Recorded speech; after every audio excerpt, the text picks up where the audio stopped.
dari sebuah perjalanan Rasulullah Shallallahu Alaihi Wasallam. Tentu hal ini bukanlah suatu hal yang mudah, pemirsa.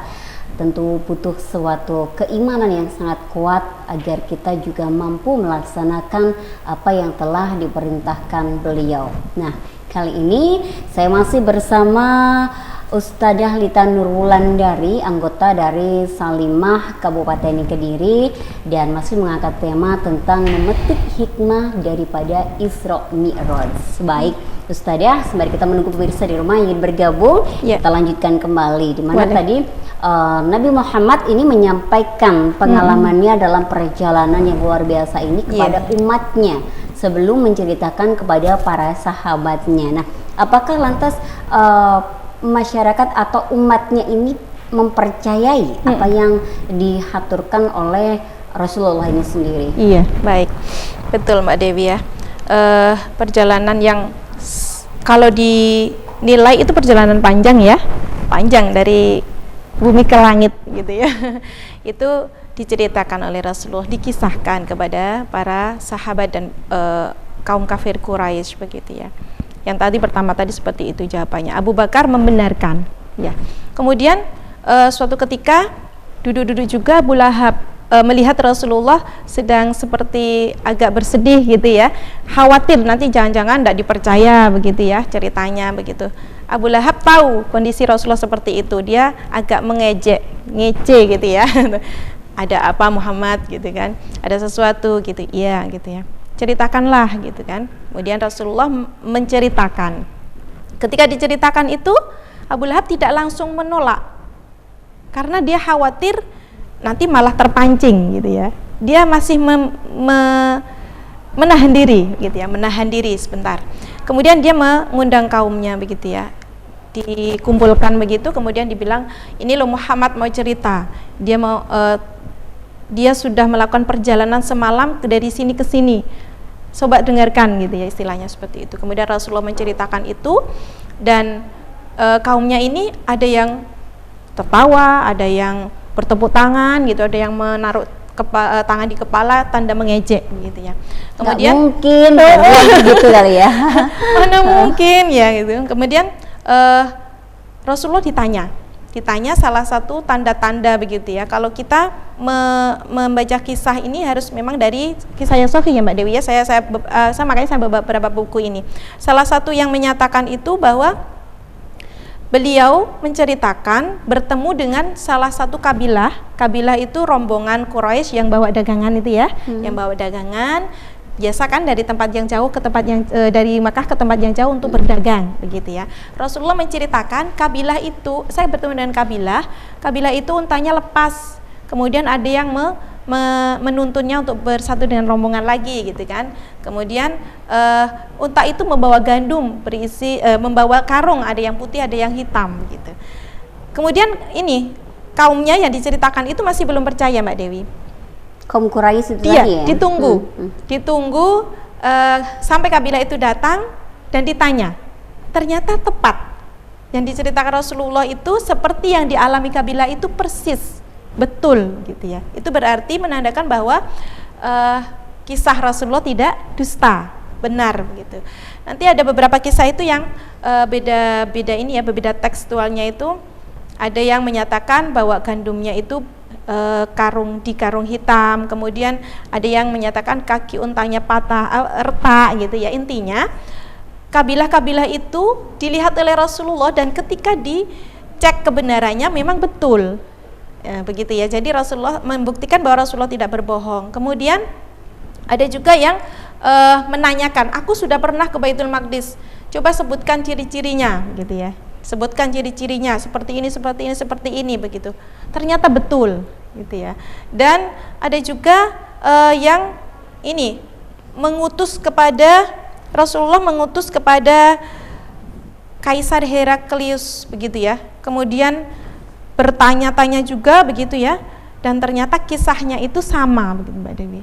Ini menyatakan bahwa apa yang dialami oleh Rasulullah itu tidak dusta, tetapi bagaimana orang Quraisy begitu ya, mereka yang memang telah memusuhi Nabi sejak awal ya tetap tidak beriman gitu ya. Padahal ini sudah sangat nyata begitu ya. Meskipun tanpa ada keterangan-keterangan dari para kabilah mungkin ya, atau keterangan-keterangan dari mereka yang sudah pernah melihat Baitul Maqdis begitu ya.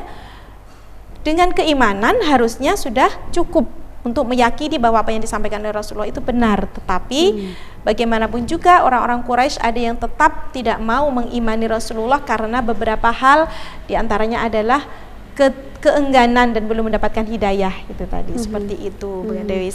Sehingga macam-macam ini ya, macam-macam apa istilahnya itu, tanggapan dari kaumnya itu menunjukkan betapa keimanan itu sedang diuji, seperti itu Mbak Dewi. Oke, itu tadi kalau dari kaum Quraisy ya, di mana pemimpinnya adalah Abu Lahab. Oke, jadi Abu Lahab juga penasaran sebenarnya seperti apa sih, bener nggak sih gitu. Betul, nah, betul. pada suatu cerita itu Ustadzah dikatakan juga kalau nggak salah Abu Lahab itu sempat meyakini apa yang dikatakan oleh Rasulullah. Itu sebenarnya benar nggak, ada nggak itu yang tertuang dalam hadis atau apa gitu? Kalau dalam cerita ini ya, kisah-kisah sahih itu tidak disebutkan, tetapi di kisah-kisah sebelumnya begitu ya, ketika Abu Lahab itu mendapatkan dakwah dari Rasulullah, suatu ketika, ini kisah lain ya, di kisah lain, suatu ketika Abu Lahab itu dipergoki mendengarkan ayat-ayat yang dibaca Rasulullah gitu ya. Ternyata penasaran Mbak Dewi begitu ya. Dan sebenarnya dalam kondisi seperti itu Abu Lahab dan Abu Jahal itu sebenarnya tahu bahwa Muhammad itu tidak pernah berbohong. Itu memang sudah dikenal dan diketahui sejak lama bahwa Abu Lahab dan Abu Jahal itu seharusnya atau sebenarnya memang beliau berdua ini tahu bahwa Muhammad itu tidak pernah berbohong. Itu dibuktikan ketika Rasulullah masih masih muda itu, yang sampai dapat julukan Al-Amin begitu ya, karena berhasil meredakan perselisihan kaum Quraisy yang waktu itu berebut untuk meletakkan Hajar Aswad ya, begitu ya. Ketika itu hampir semua orang kafir Quraisy itu sebenarnya tahu bahwa Muhammad itu tidak pernah berbohong, tetapi dengan kesombongan, dengan kegengsian gitu ya, khawatir kebesarannya hilang sebagai pemuka Quraisy begitu, maka dengan serta-merta meskipun tahu kalau itu benar tidak pernah mau membenarkan. Oke, baik. Kemudian Ustadzah, hikmah apa sebenarnya yang harus kita teladani daripada hikmah perjalanan Rasulullah berupa Isra Mi'raj itu sendiri? Iya. Ada beberapa hikmah yang memang harus kita cermati Mbak Dewi ya dalam peristiwa ini, sehingga apa yang Allah sampaikan, apa yang Allah tunjukkan begitu ya, tidak hanya menjadi cerita belaka, tidak hanya menjadi kisah belaka begitu ya. Sebagaimana kita ketahui tadi itu ya, perjalanan Rasulullah itu bertemu dengan para nabi di langit pertama, bertemu dengan Nabi Musa, kemudian kalau di riwayatnya itu kemudian bertemu dengan Nabi yang pertama bertemu Nabi Adam Mbak Dewi ya, yang di langit pertama bertemu dengan Nabi Adam, kemudian di langit kedua bertemu dengan Nabi Isa dan Nabi Yahya, kemudian di langit selanjutnya bertemu dengan Nabi Yusuf di langit ketiga. Kemudian pada langit keempat bertemu dengan Nabi Idris gitu ya. Pada langit kelima bertemu dengan Nabi Harun, dan pada langit keenam bertemu dengan Nabi Musa, lalu pada langit ketujuh bertemu dengan Nabi Ibrahim gitu ya. Nah, ini di dalam pertemuan-pertemuan itu Rasulullah mendapatkan salam begitu ya dari para nabi. Kalau Nabi Yusuf istimewa, aku berikan sebagian dari ketampananku begitu ya, Masya Allah gitu ya. Kalau manusia gimana ngasihnya ya? Pak celing gitu ya Dewi ya, berubah begitu ya. Subhanallah mungkin gitu dikasih ya. skincare ya. Iya, entahlah seperti apa, kita tak benar bisa membayangkan begitu ya. Ini hal yang sulit kita bayangkan. Ini bertemu dengan Nabi Yusuf ya, begitu, berarti di langit ya, ketiga. ketika di langit ketiga begitu ya. Nah, ini dari situ kita bisa mengambil sebuah pelajaran begitu ya, hikmah apa bagi kaum muslimin begitu ya dengan perjalanan yang luar biasa itu. Yang pertama adalah kita harus tahu bahwa ini adalah sebuah peristiwa turunnya mukjizat sekaligus turunnya syariat.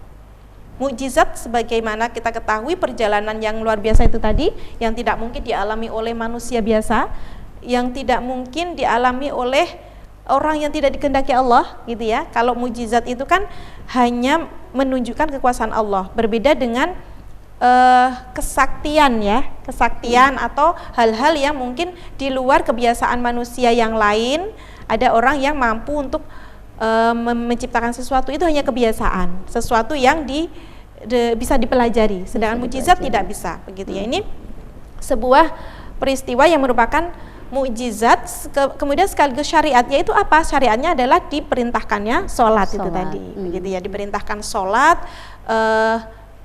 diberikan keringanan-keringanan, itu menandakan bahwa Allah sangat paham dengan kondisi umat Rasulullah. Tidak diberikan beban yang melebihi kemampuannya, begitu ya. Jadi dengan itu kita harus bisa mengambil pelajaran bahwa perintah sholat ini adalah perintah yang memang sudah selayaknya untuk kita taati, gitu ya. Karena sudah diukur sama Allah, pasti bisa. Manusia pasti bisa melakukannya, umat Muhammad pasti bisa melakukannya, sudah diukur, begitu ya. Itu syariat yang pertama adalah syariat tentang sholat, begitu ya. Hikmah yang pertama adalah syariat tentang sholat. Jadi kita ketika ini ya bulan Rajab tiba, kita harus selalu mengingat, memperbarui, begitu ya, supaya, bagaimana ya sholatku selama ini, seperti itu ya. Apakah ada yang harus diperbaiki ataukah sudah bagus? Kalau sudah bagus berarti ditingkatkan lagi kualitasnya. Kalau misal kuantitas itu berarti keaktifan ya. Kalau masih ada yang bolong-bolong berarti harus ditambal. Kalau sudah penuh berarti nanti tambah lagi dengan yang sunnah, kayak gitu ya. Itu salah satu yang menjadikan kita bisa mengambil hikmah, begitu ya, di bulan Rajab ini tentang syariat. Kemudian yang kedua, hikmah untuk kaum muslimin adalah adanya pengembaraan iman. Istilahnya seperti itu ya. Pengembaraan iman itu berarti kita diminta untuk merenungi kembali, begitu, seperti apa sebenarnya keimanan, tingkat keimanan kita. Apakah dengan adanya peristiwa Isra Mi'raj ini kita semakin bertambah keimanan, ataukah tetap biasa-biasa saja, ataukah malah turun? Itu sebabnya ketika peristiwa Isra Mi'raj tiba, biasanya tanggal 27 Rajab kita peringati ya, anak-anak dikenalkan dengan bawa berkat, gitu ya. Itu salah satu cara, begitu, yang disampaikan, cara yang disampaikan oleh ulama-ulama kita terdahulu di Indonesia itu supaya anak-anak itu nggak lupa dengan peristiwa yang penting ini. Kadang kan kalau tidak ada peringatan-peringatan seperti itu, kita nggak tahu ya ini jadinya enek opo, tapi dengan peringatan-peringatan itu bawa berkat, kemudian diceritani, gitu ya. Kita masih ingat kan waktu kecil dulu diceritani Isra Mi'raj sampai kita meskipun setiap tahun diulang tetap asik ya. Tetap asik. Dengan seperti itu kita akan lebih mudah untuk mengingat dan lebih mudah untuk meningkatkan keimanan, diharapkan seperti itu. Kemudian yang ketiga, untuk kaum muslimin hendaknya bulan ini menjadi bulan penyucian jiwa, karena Rasulullah sebelum berangkat di tengah perjalanan itu dibersihkan oleh Jibril jiwa beliau, begitu ya. Di suatu riwayat dinyatakan bahwa beliau dibelah dada, kemudian dibersihkan, begitu ya, istilahnya itu dioperasi ya Mbak Dewi ya. Tetapi tentu saja tidak seperti belah dada biasa, begitu ya. Kalau orang awam pasti sudah keluar semua gini. Betul.